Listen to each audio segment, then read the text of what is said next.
Oh hi, welcome to Gattsy on Goosebumps, where I, your master of ceremonies, read and review every single one of R.L. Stein's Goosebumps books for your sensual pleasure. And this week, we're getting creepy, but not in the way I've been accused of by several women. A entirely different way in Goosebumps number 50, calling all creeps. Very bright purple and pink themed Tim Jacobus cover art featuring a family of reptiles at a payphone. I like, as I've said this before, I like how he adds personification to the different, like, creepy things on his covers. It's a really nice touch. They're not all just the same. Tagline here is, just dial 555-CREEP. And the blurb reads as follows. Reach out and scare someone. Ricky Beamer is furious when he gets kicked off the school paper. So he decides to play a joke on Tasha, the bossy editor-in-chief. Just a little joke. Harmless, really. After school one day, he sticks a message in the paper. If you're a creep, call Tasha after midnight, it reads. But somehow Ricky's message gets messed up, and now he's getting calls. Strange calls from kids who say they're creeps. Creeps with scaly purple skin and long, sharp fangs. That's the gist of it. But what it doesn't emphasize is really, you really position yourself to sympathize with Ricky. I've said before, revenge is a motivating factor for many characters in the Goosebumps series.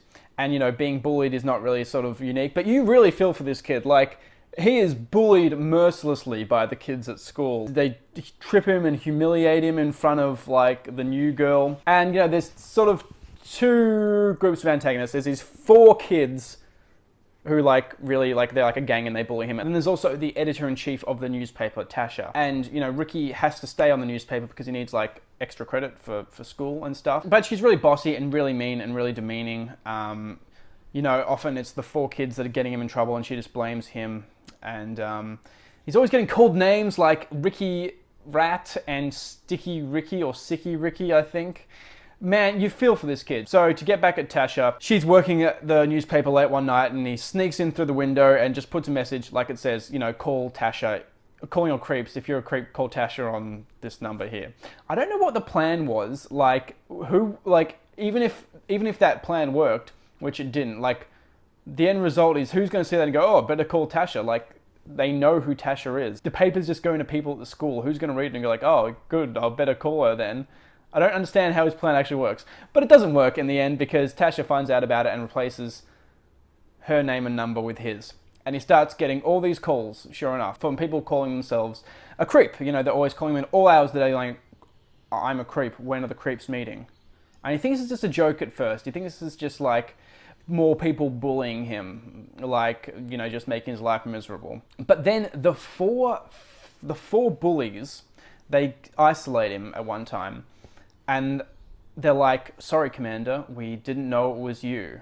He's like, what are you guys doing? Are you about to make me eat my own shit or something? These four bullies are actually scaly lizard reptilian aliens in disguise. Because Ricky inadvertently sent out this message, they think he's the commander. And so in that way, he uncovers this plot that the creeps have to plant these identity seeds, these little things that look like chocolate chips, into the school food and convert them into creeps. Ricky's in a bit of a pickle because he doesn't want to turn everyone in the school into a reptilian alien, but he also doesn't want these real aliens to find out about him because then they'll know he's not the commander. Eventually they decide to put these things in cookies and distribute them for free at the school bake sale. In the climax of the story, these cookies are being handed out. He rushes to the school microphone. He warns them, please don't do this. Don't eat all these cookies. They're going to turn you into these creatures. Don't do it. And then everyone just immediately starts taunting him and calling him Ricky the Rat and Sticky Ricky, making fun of him. Tasha's there making fun of him as well. The whole school's just laughing at him. And then one of the bullies, that's also the alien, says, what are you doing? As soon as they eat these cookies, they're going to be creeps and you're going to be the commander. And he realizes this is actually his chance to finally get revenge on everybody.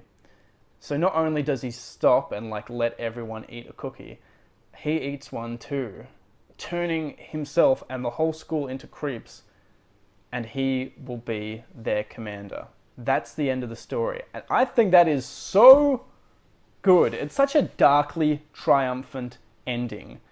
This kid who's been bullied so cruelly and humiliated by like all these older kids and people in his ear calling him Ricky Rat, and his solution to that he didn't want to embrace but eventually just accepts is, all right, fuck all of you, turn into aliens and I'm going to be your alien leader. It's got to be one of the best Goosebumps ending there is. It's not just like a lame twist on the end. It's like this dark redemption story of him overcoming the odds and being forced to accept this terrible but awesome power. And I really, really like it. So Calling All Creeps is better than I remember, and I definitely recommend reading it. Well, that's all for this week. Please join me next time in which I discuss Goosebumps number 51, Beware the Snowman. But in the meantime though, thank you for watching, and please stay creepy.